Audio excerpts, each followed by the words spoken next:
Bismillahirrahmanirrahim. Assalamualaikum warahmatullahi wabarakatuh.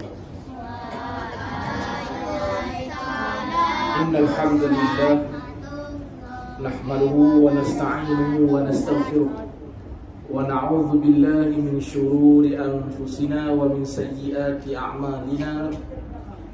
Man yahdihillahu fala mudilla lahu wa man yudlilhu fala hadiya lahu. Asyhadu an la ilaha illallah wahdahu la syarika lah wa asyhadu anna sayyidana Muhammadan abduhu wa rasuluh. Allahumma salli ala sayyidina Muhammad wa ala ali sayyidina Muhammad. Amma ba'd. Alhamdulillah, syukur kita kepada Allah Subhanahu wa taala kerana pada malam ni dapat lagi kita dikumpulkan di dalam masjid, dalam surau kampung Sungai Berbuluh, kampung Berbuluh Laut. Sebut nama tak betul saja, sebut nama lagi tak betul. Nak tengok orang kampung Berbuluh ni tahu dah nama kampung dia apa.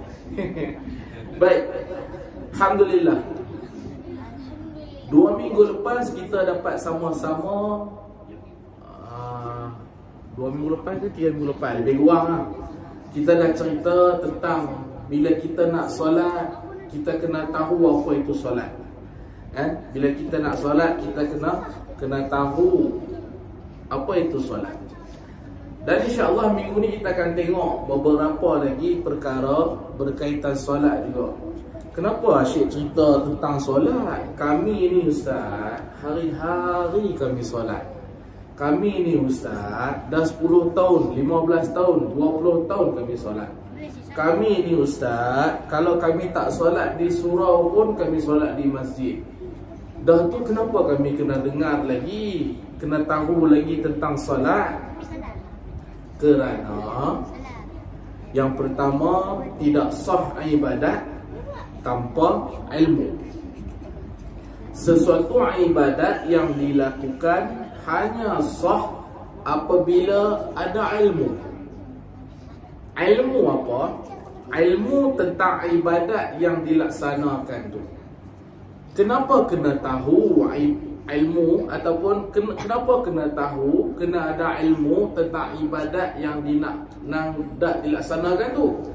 Kerana apabila kita tidak tahu perkara yang sah, perkara yang batal, apa dia haram, apa dia makruh, apa dia yang dilarang, apa dia yang sunat dalam ibadat yang kita lakukan itu, maka bagaimana nak sah ibadat kita? Contoh. Kita datang ke surau. Kita nak solat maghrib. Okey. Hari ni alhamdulillah, anak-anak, mak ayah dia orang hantar anak-anak datang surau. Alhamdulillah, ramai hari ni. Ada 1, 2, 3, 4, 5, 6, 7, 8, 9, 10, 11, 12. Kerana 12 orang anak-anak ni terlepaslah tanggungjawab fardu kifayah ibu dan ayah. Alhamdulillah, bagus. Ni kawan-kawan ajak ke bagaimana ni? Ada yang mengajak ke? Sedekah mengajak. Oh? Sedekah mengajak. Oh. Siapa datang surau, kita bagi sekian. Alhamdulillah. Kalau surau dapat lakukan, saya ucapkan tahniah lah. Sebab apa? Sebab kita sebagai pengurusan masjid surau, kita kena laksanakan sesuatu lah. Kita kena laksanakan sesuatu. Baru-baru ni kita dah laksanakan tanggungjawab kita pada negara. Semua pekat mengundi kan. Cukup dah lagi? Tak cukup lagi. Ada tanggungjawab yang lebih besar yang perlu kita laksanakan. Apa dia? Tanggungjawab untuk kita meramaikan surau masjid kita. Tanggungjawab untuk kita mengajak anak-anak qaryah kita solat. Tanggungjawab untuk mengajak anak-anak qaryah kita bukan setakat solat, bahkan solat di surau. Tanggungjawab untuk memberikan ilmu pada anak qaryah kita. Kalau tidak, kita duk bercakap ataupun di kedai kopi kan, kita duk sebut, oh, pemimpin kita kena amanah, pemimpin kena berintegriti, tiba-tiba kita di sini tak amanah. Tak amanah apa? Bila kita tak ajak seramai orang datang solat, terus surau kita tak amanah lah tu. Macam mana kita nak suruh pemimpin kita amanah kalau kita pun tak amanah? Dan kita jangan semata-mata lihat yang di atas saja kena amanah. Kita tak boleh semata-mata kena tengok, oh pemimpin kena amanah, kena integriti. Tak.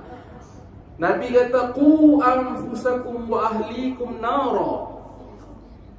Bukan Nabi kata, Allah Ta'ala kata. Allah Ta'ala qu anfusakum wa ahlikum nara. Allah Ta'ala kata jaga diri kamu dan ahli keluarga kamu. Qu anfusakum wa ahlikum nara, daripada api neraka. Kita je solat, anak kita tak solat, selamat ke? Tak selamat. Kita je solat, bini kita tak solat, selamat ke? Tak selamat. Kita je solat, cucu kita tak solat, selamat ke? Tak selamat. Tak selamat. Solat dah, bini kita solat, bini kita solat, anak kita solat, cucu kita solat. Datang nak ke surau, tak datang, selamat ya? Mudah-mudahan selamat lah. Mudah-mudahan selamat. Baik, InsyaAllah hari kita akan masuk. Minggu lepas kita dah cerita solat ni apa? Solat ni beberapa perkataan dan perbuatan. Beberapa perkataan dan perbuatan yang didahului dengan salam dan diakhiri dengan, yang didahului dengan takbiratul ihram dan diakhiri dengan salam. Baik. Sekarang kita masuk kepada, kita dah tahu makna solat, sekarang kita nak tahu waktu solat pula. Ini orang kata kali ni tajuk kita tak susah. Benda yang maklum. Benda yang maklum. Seperti yang selalu saya kata, saya lebih suka kepada kita timbul persoalan, lepas tu kita mai jawab sama-sama. Kita timbulkan persoalan, kita jawab sama-sama. Baik. Waktu solat dia kata apa? Kita menggunakan kitab Matla' Badrain. Kitab ni dah berusia lebih kurang 100 tahun. Baik. Yang pertama, kita waktu solat ada 5 waktu solat. Ada berapa dek? Ada 5. Yang pertama waktu subuh. Berapa rakaat subuh? Berapa rakaat subuh? 2 ke 4? 2 ke 4? 2. Subuh 2. Kemudian kita ada waktu lepas subuh, kita ada waktu zuhur. Zuhur berapa rakaat? 4. Waktu zuhur berapa rakaat? 4. Selepas zuhur kita ada asar. Asar berapa rakaat? Asar 4 rakaat. Lepas asar kita ada maghrib. Maghrib ada berapa? 3 rakaat. Dan saat lagi, kejap lagi kita akan solat asar. Kita akan solat isya. Berapa rakaat solat isya? 4 rakaat. Baik. Kita tahu rakaat solat, kita kena tahu waktu bila nak solat. Dia kata kat sini, yang pertama waktu zuhur. Dalam kitab ni dia mulakan waktu zuhur. Dia kata zuhur. Bila waktu solat zuhur ni dia kata pukul 12. Itu kalau ada jam. Kalau tak ada jam, ikut matahari. Macam mana nak tahu ikut matahari?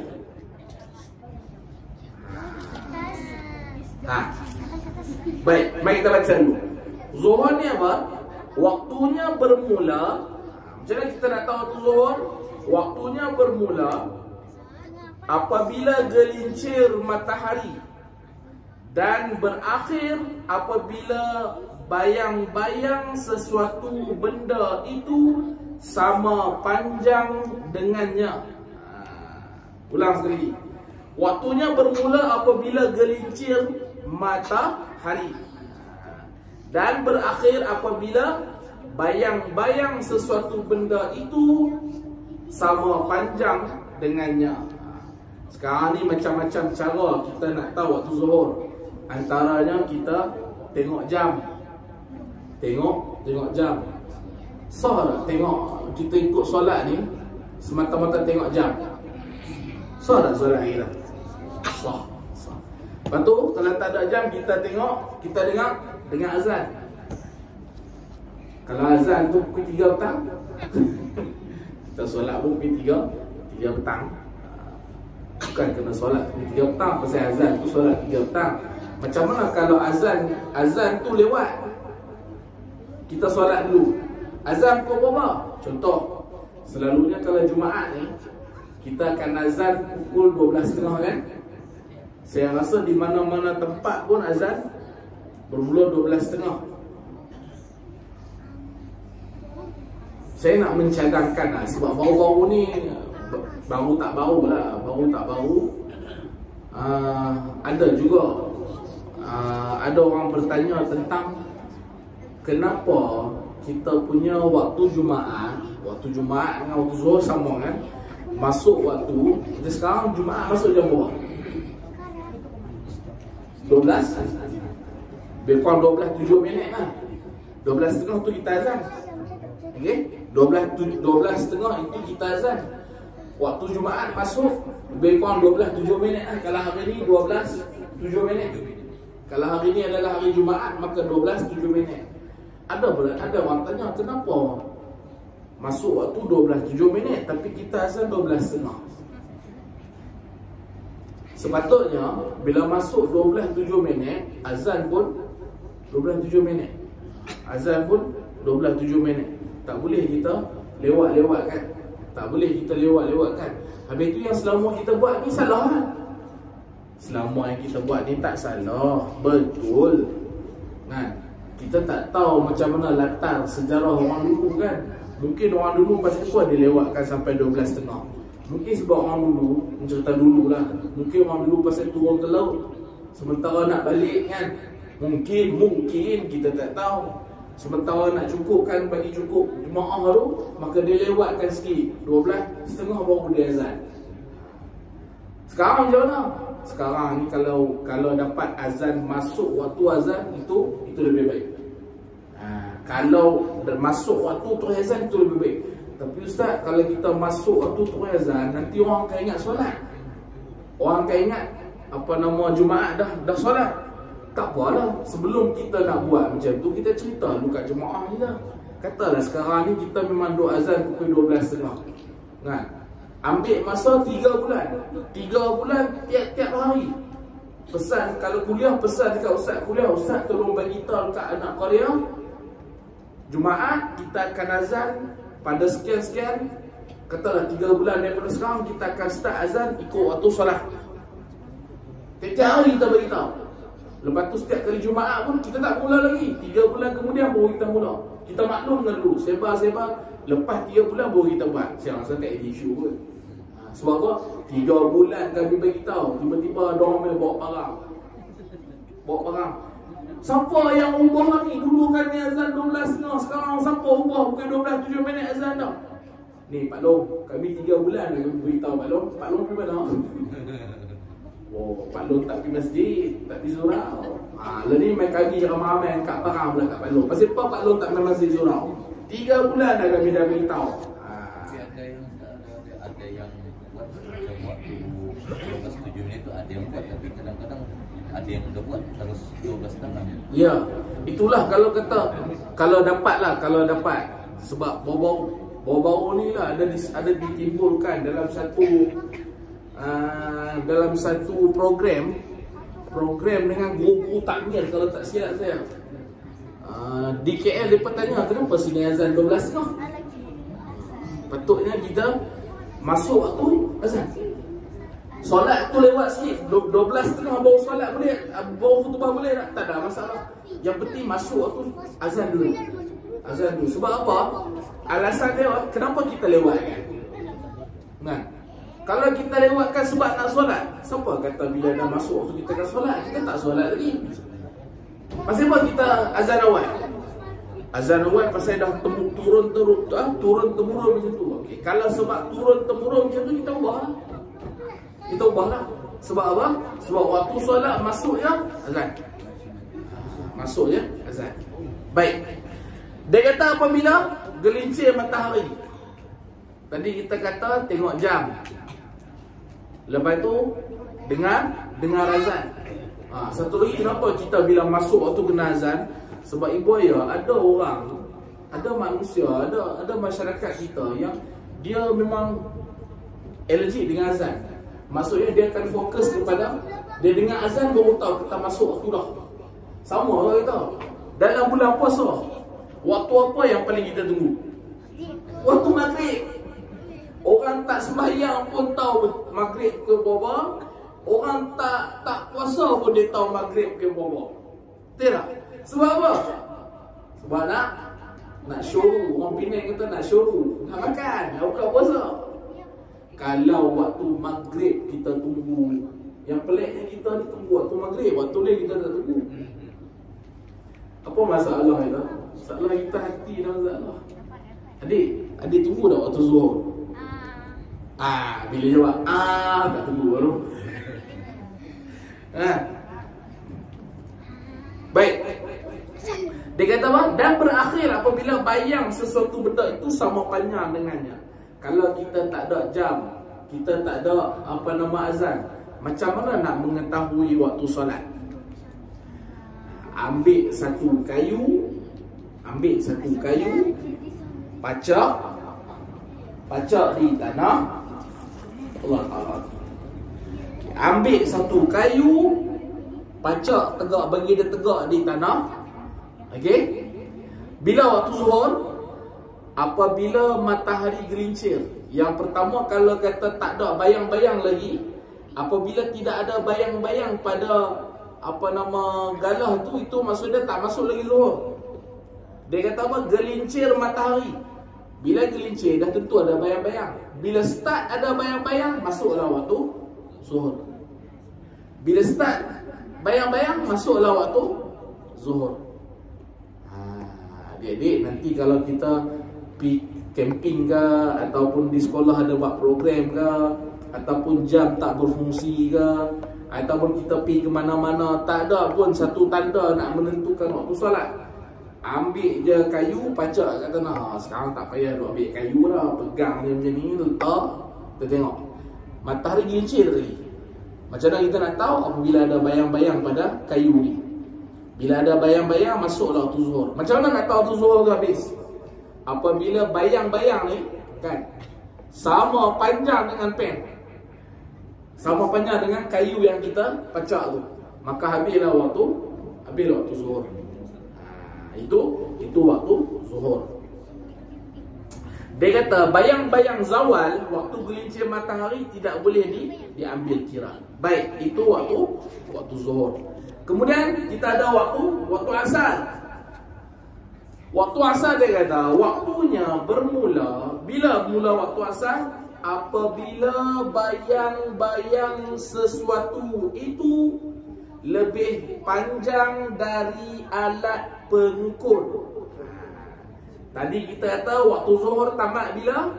Waktu zuhur tamat apabila bayang yang hasil daripada kayu itu sama panjang dengan kayu, maka itu tamat waktu zuhur. Masuk waktu asar apabila bayang-bayang tu lebih panjang daripada penanda tu ataupun kayu, maka masuklah waktu asar. Ibu ayah, benda ni kita takkan nampak. Pasal apa kita tak nampak? Selama ni kita bergantung pada azan. Selama ni kita bergantung pada jam. Selama ni kita bergantung pada handphone. Kan masing-masing ada handphone kan? Bila ada handphone, pakat duk tengok, duk install dalam handphone tu waktu solat. Sekali bila masuk waktu dia azan, ataupun masuk waktu dia bunyi tenenet. Tapi haram tak pergi sayang pun. Termasuklah saya.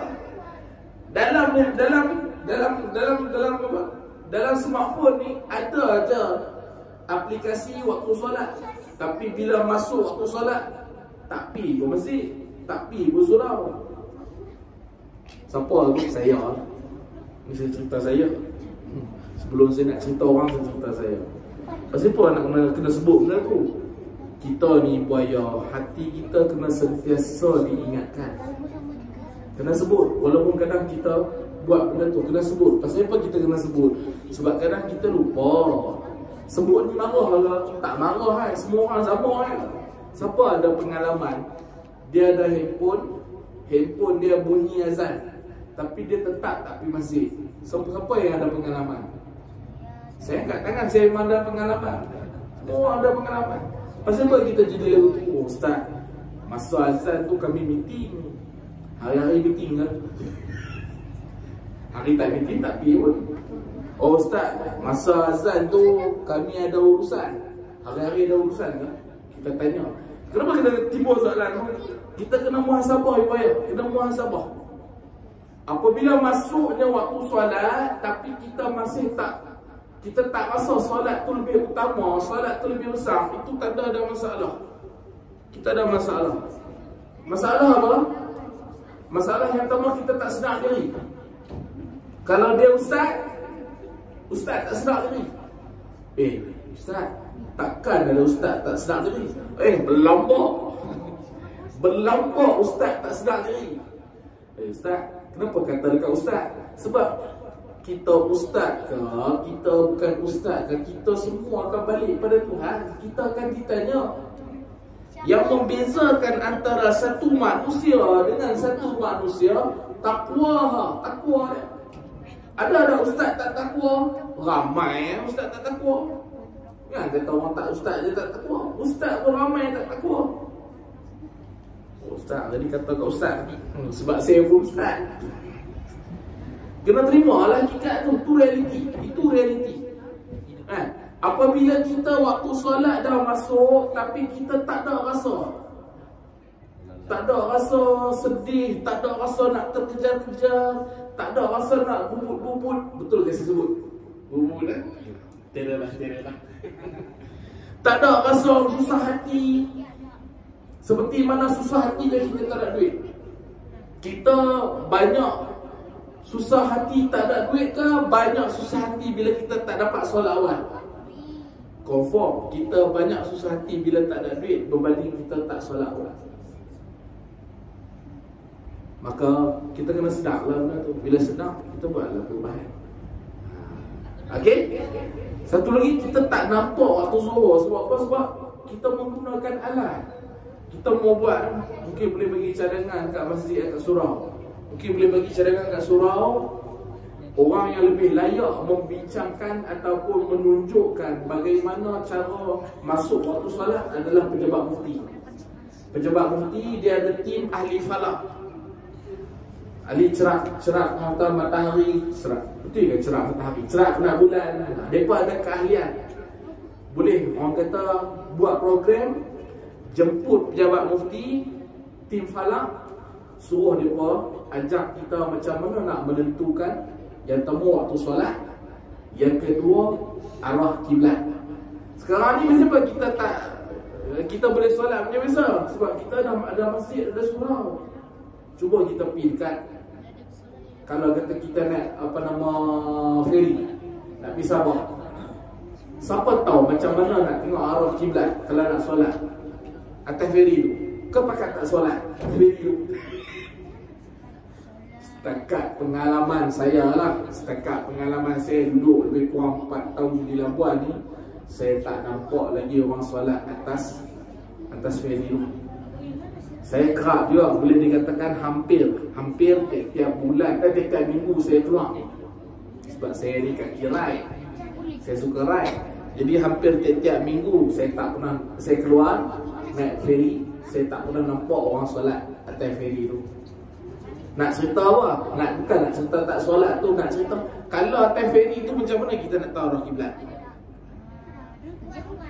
Kita nak tahu arah kiblat. Jadi kalau orang tu surau dapat jemput pejabat mufti, jangan buat di surau, buat di pantai.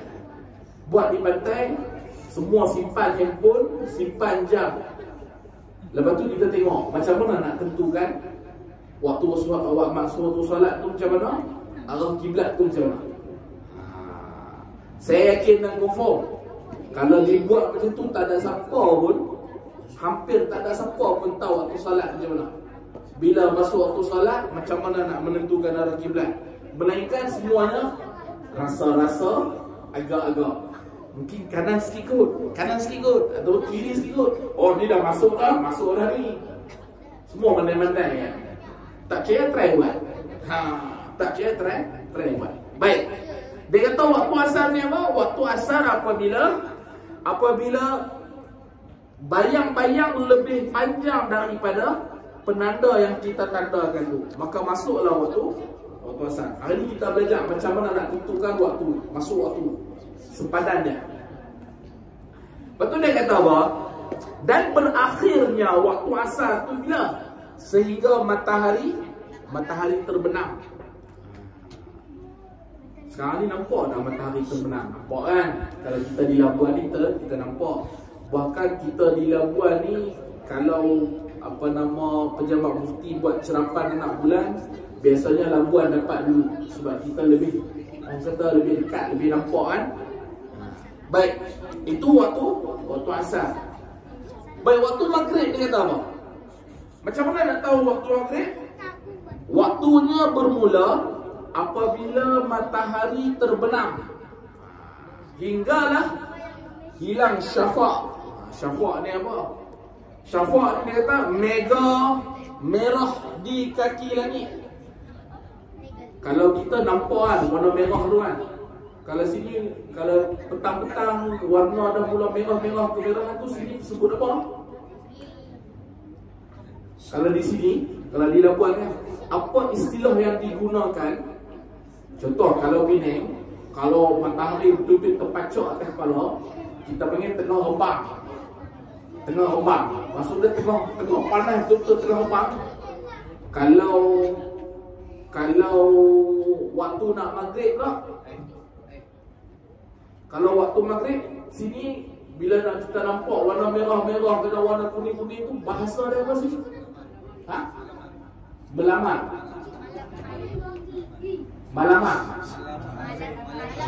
Malam hari.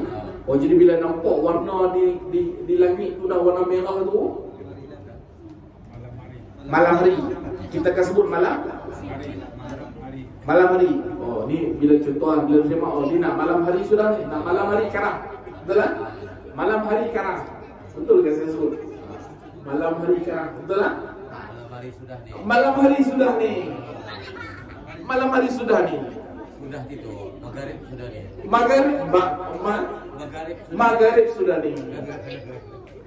Ibu ayah, bila sebut maghrib sudah ni ataupun malam hari sudah ni, saya teringat Nabi pernah pesan. Ada hadis Nabi ya? Ada hadis Nabi kata apabila masuknya waktu maghrib, Nabi suruh kita pastikan ahli keluarga kita masuk dalam rumah. Maksud dia orang tua-tua kita dulu buat betul lah. Kan? Orang tua-tua besar nak maghrib sudah ni balik. Sebab apa? Itu orang tua-tua bukan pandai-pandai ya. Itu Nabi suruh. Memang ada Ustaz. Ya, memang ada hadis Nabi. Saya pun dulu ingat. Orang kata mungkin orang tua-tua saja. Orang tua benar tu. Dah kita dah ingat mungkin orang cakap-cakap orang tua-tua saja. Rupanya bila dah mengaji, rupanya ada hadis Nabi. Ada hadis Nabi, Nabi suruh kita pastikan adik-adik kita, anak-anak kita masuk dalam rumah. Dan Nabi pesan apa?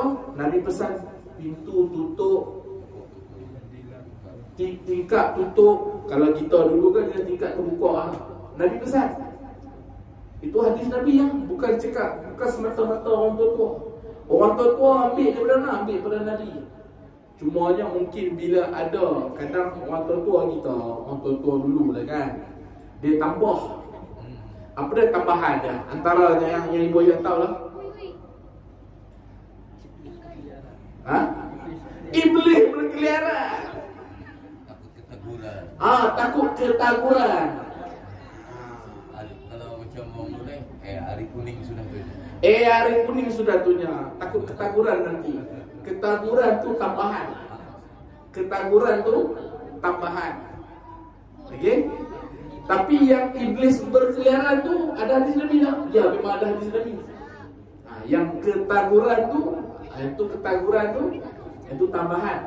Tapi ibu ayah, pasal apa orang tua kita selalu sebut je tu?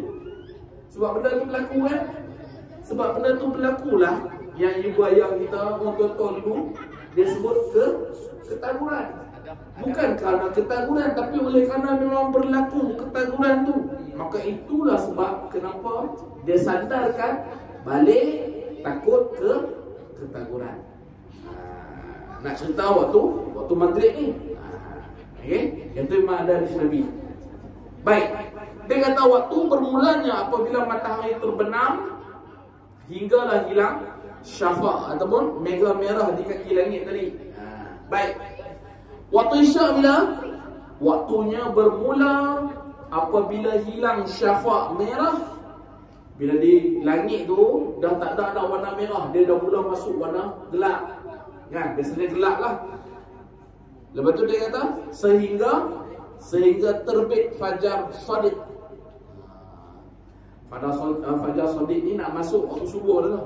Ustaz, syafaq, fajar shadiq, fajar kazib ni benda apa? Yang ni adalah perubahan-perubahan kita punya bulan dan matahari apabila peralihan siang dan malam. Ini cerita peralihan siang dan malam. Yang kadang kita nampak putih kat kaki langit, kadang kita nampak kuning. Semua tu ada kaitan dengan ilmu falak. Tu kata kalau dapat buat lah kan. Kalau dapat buat, ataupun kalau kita tak mampu buat, kita bagi cadangan. Kan? Kita bagi cadangan. Bagi cadangan macam mana? Contoh, kita nak buat tak ada kewangan umpamanya. Kita nak buat tak ada tempat umpamanya. Kita nak buat tak ada crowded, maksudnya tak ada orang yang nak hadir. Tapi kita ada idea. Apa nak buat? Buat kertas kerja, bagi cadangan kat Jawi. Biar Jawi yang buat. Kan? Buat kertas kerja, hantar dekat Jawi, lepas tu bagi tahu kat Jawi. Jawi, kami tak ada duit, tapi kami ada idea. Idea kami apa? Idea kami nak suruh buat program, tengok waktu solat, tapi buat tu di bukan di dalam masjid. Kalau buat dalam masjid tak jadi, orang pakat tengok. Habis kan? Dia kena buat di mana? Buat dekat tepi jalan, buat dekat feri, buat dekat laut. Buat dekat Pulau Kuraman. Buat kat Pulau Kuraman ke, Pulau Papan ke, buat program. Kan? Bagi kat Jawi. Mana nak tahu kita ada idea tu tapi kita tak ada duit. Buat cadangan, buat kertas kerja. Saya kalau ada orang yang boleh buat macam tu, saya sangat suka. Nah, sebab apa? Paling tidak esok Tuhan tanya, aku bagi kau umur 50 tahun, apa yang kau buat di sana? 50 tahun, 60 tahun aku bagi kamu umur hidup di muka bumi, apa kamu buat di sana? Ya Allah, makan saya kenyang, ya Allah. Ya Allah, harta saya bertimbun, ya Allah. Ya Allah, saya berjaya mendapatkan isteri 3, ya Allah. Ya Allah, saya berjaya melahirkan 5-6 orang anak. Nak jawab ke lagu tu? Tak mampu nak jawab lagu tu. Kan? Sebab Nabi kata khairun nas, sebaik-baik manusia. Boleh tengok dalam hadis 40. Hadisnya di sahih. Khairun nas anfa'u linnas. Sebaik-baik manusia adalah manusia yang anfa'u linnas, yang bermanfaat, yang memberi manfaat kepada manusia lain. Jadi buaya, takkan perut kita kenyang selama 5-60 tahun, perut kita kenyang. Manfaat kat siapa? Manfaat kat diri kita. Kita ada kereta 3-4 biji, kereta besar-besar. Manfaat pada siapa? Pada diri kita. Baik tak lagi kita? Belum lagi baik. Harta kita berkoyan-koyan, bertimbun-timbun. Manfaat kat siapa? Diri kita. Kan? Rumah kita besar melaut. Besar melaut, maksudnya besar sungguh lah tu. Manfaat ke apa? manfaat kat diri kita. Habis macam mana? Khairun nas anfa'ulin nas. Sebaik-baik manusia ni memberi manfaat pada manusia. Bila cek balik tak ada. Uji ya. Umur yang Allah Ta'ala bagi pada kita hidup kat atas muka bumi, ini adalah modal. Modal apa? Modal untuk mendapatkan rahmat Allah Ta'ala. Modal apa? Modal untuk mendapatkan keampunan Allah Ta'ala. Modal apa? Modal untuk buat kebajikan. Modal apa? Modal untuk memberi manfaat. Kalau kita tak ada benda itu, kita kena usahakan sesuatu. Ustaz, saya dah 63 dah Ustaz, pencen dah Ustaz. Selagi mana umur kita masih ada, selagi itulah kita dituntut untuk buat kebaikan dalam agama kita. Dan kita kena tanam dalam prinsip hidup kita, selagi mana aku hidup, tidak ada istilah berhenti, tidak ada istilah pencen. Bukti dia apa? Ustaz, saya 60 dah pencen. Dah pencen berapa semayang? Semayang pun pencen lah kan? Dah. Kita tak pencen semayang. Sebab apa? Sebab kita tetap lagi mana tak putus nyawa lagi kita solat. Okey? Jadi jangan rasa kami dah tua, kami dah berumur. Nanti semua Tuhan tanya. Okey? Nanti semua Tuhan tanya. Ustaz, nanti Tuhan akan tanya, Ustaz, hang dah sampaikan ke belum? Saya dah sampaikan dah. Lepas tu nanti Allah Ta'ala tanya balik, jemaah dah sampaikan belum pada kawan-kawan, pada jiran, pada anak bini? Cek tak sampai lagi. Siap, tunggulah. Jadi pakat-pakat kita usah, pakat-pakat buat kerja masing-masing. Baik, itu waktu Isyak. Waktu subuh dia kata apa? Waktunya bermula dari terbit fajar shadiq sehingga terbit matahari. Yang ini kita mau buat satu program. Kita kata buat program khusus.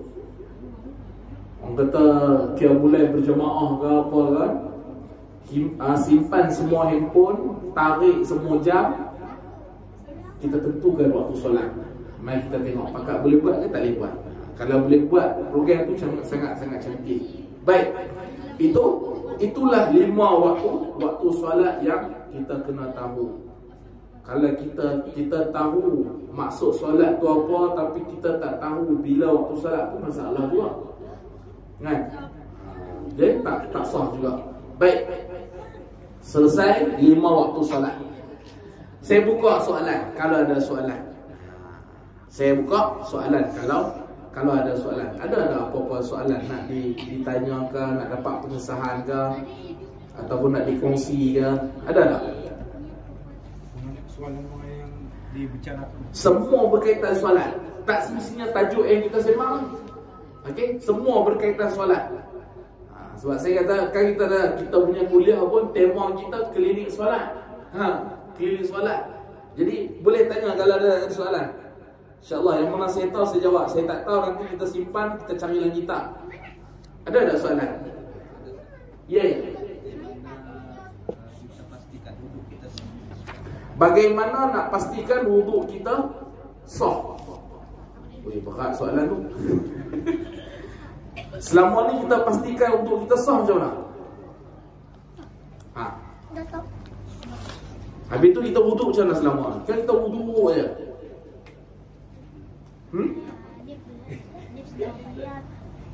Macam mana? Bagaimana nak pastikan wuduk kita sah?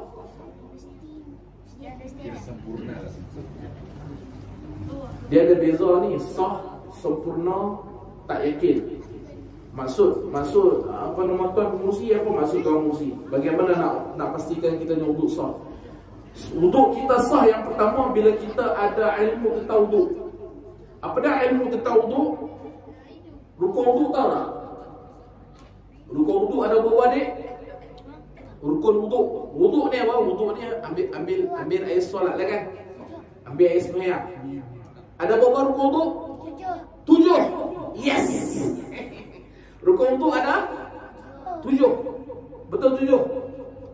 Cuba sebut rasa satu. Yang pertama, cuci tangan. Baca doa. Ha? Telinga. Telinga. Lagi? Ustaz, ulang Ustaz. Ha? Ulang. Okey, yang pertama tadi apa? Tangan. Ha? Niat. Okey. Kemudian Tangan. apa tangan? Siku. Apa siku? Jari. Ha? Tangan. Cuci? Cuci tangan. Okey, dua dah lagi. Kaki ingat. Cuci kaki terus. Telinga. Telinga. Salah. Kepala. Ha, lagi? Kaki. Ustaz, salah Ustaz. Ha? Semua salah. Macam mana kita wuduk selama ni? Rukun wuduk ada 6 jadi. Rukun wuduk ada 6. Wuduk sunat hukum dia. Tapi bila nak solat, wuduk jadi wajib.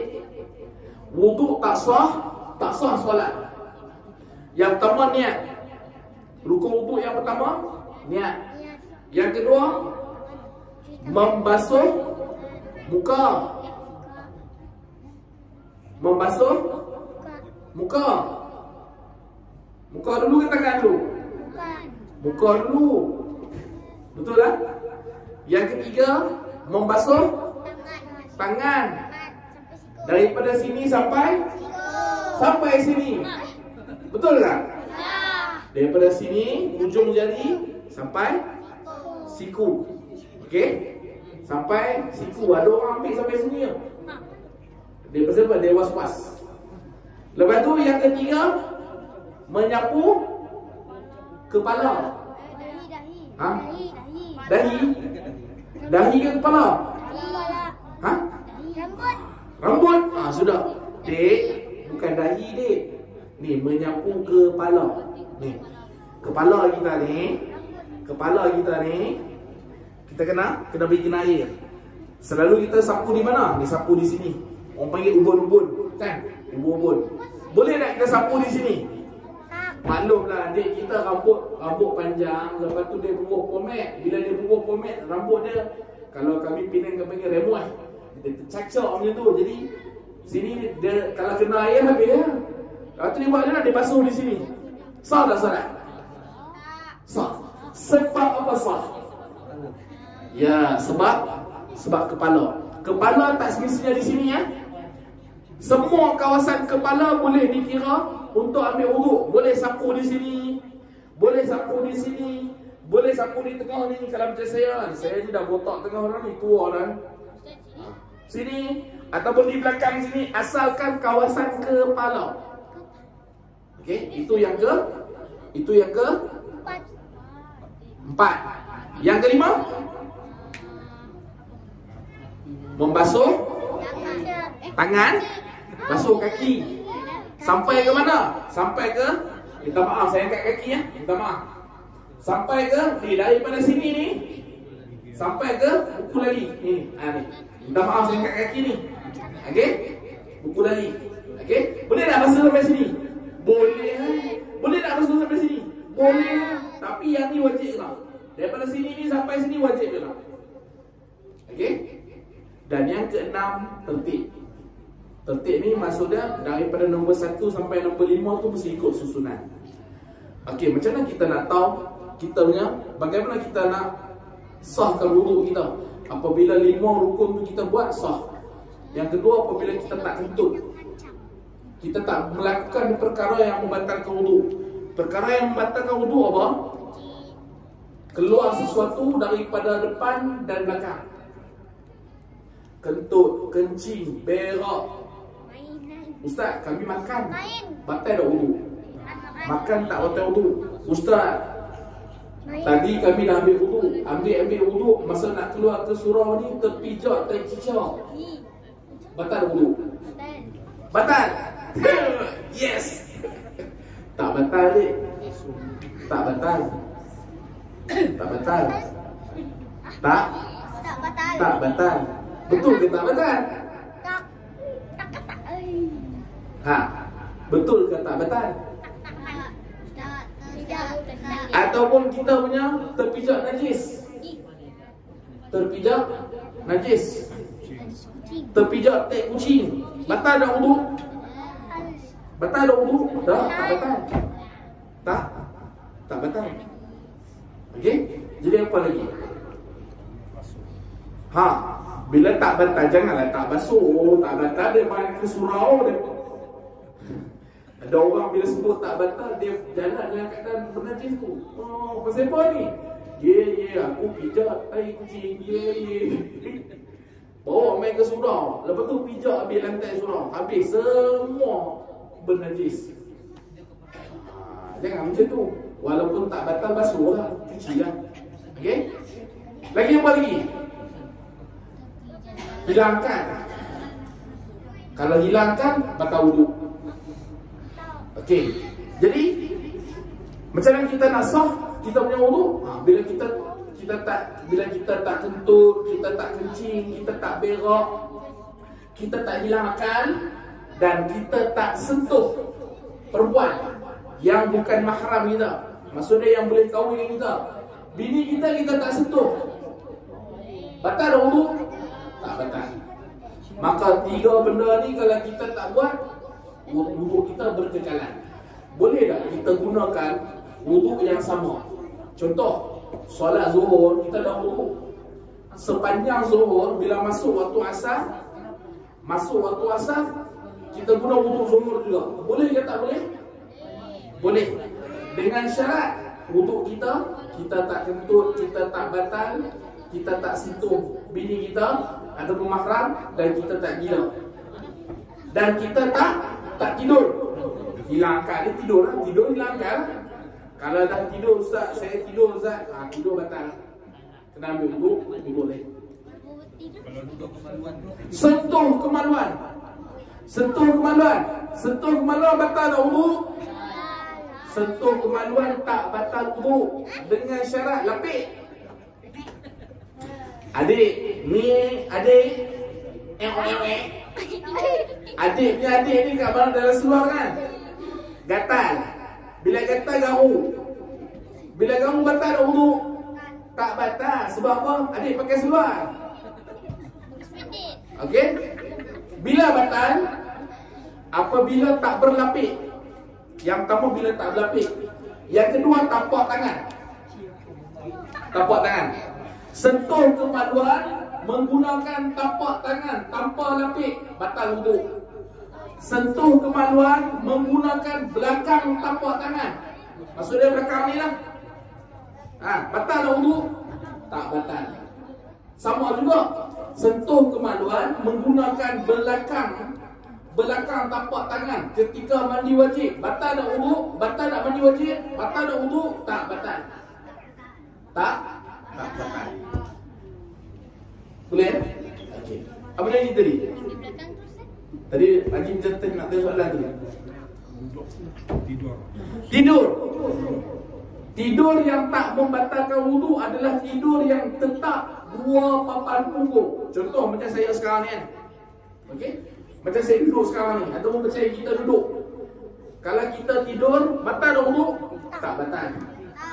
Tapi kalau macam Haji duduk tu, contoh macam Haji kita duduk. Haji kita duduk tu, kalau duduk dan dia tidur, batal wudu. Pasal apa? Sebab dia syarat dia papan punggung tu dia mesti papan punggung kita bila dia tertahan. Bila kita duduk macam ni dia tertahan. Bila dia tertahan, celah mana nak kentut? Maka itu sebab tak batal. Tapi kalau kita tidur macam ni ataupun tidur sambil bersandar macam ni, kan? Ataupun kita baring macam ni, batal wudu. Batal wudu. Lebih baik kita ambil wudu lain. Cuma aja saya pegang macam ni. Walaupun kita tidur dalam keadaan duduk, ni pandangan saya, pegangan saya. Saya akan ambil wudu lain. Sebab apa? Sebab lebih berhati. Boleh ya? Boleh ya? 7.15 masuk dah waktu solat. Sekarang 7.24. Saya rasa cukup setakat tu. Mudah-mudahan sedikit sebanyak ada manfaat. Kalau ada soalan lagi, insya-Allah boleh tanya lagi. Akan datang. Itu pun kalau surau panggil lagi lah. Yang pertama kalau surau panggil lagi. Yang kedua kalau saya ada kesempatan masa. Boleh dek? Sekarang 7.24 dah dek. Yang ni. Nampak tu yang berkelip-kelip tu lah waktu maghrib. Okey. Wallahu a'lam. Salah silap saya mohon ampun dan maaf. Mudah-mudahan sedikit sebanyak ada manfaat. Isyak. Bukan maghrib, isyak. Sikit betul kan. Dah masuk dah waktu isyak, waktu maghrib lah. Baik, bismillahirrahmanirrahim. Alhamdulillahirabbil alamin wassalatu wassalamu ala asyrafil anbiya'i wal mursalin wa ala alihi wa sahbihi ajma'in. Allahumma shalli ala sayyidina Muhammad wa ala ali sayyidina Muhammad. Allahumma faqihna fid din wa 'allimna ta'wil. Rabbana atina fid dunya hasanah wa fil akhirati hasanah wa qina 'adzaban nar. Walhamdulillahirabbil alamin. Assalamualaikum warahmatullahi wabarakatuh.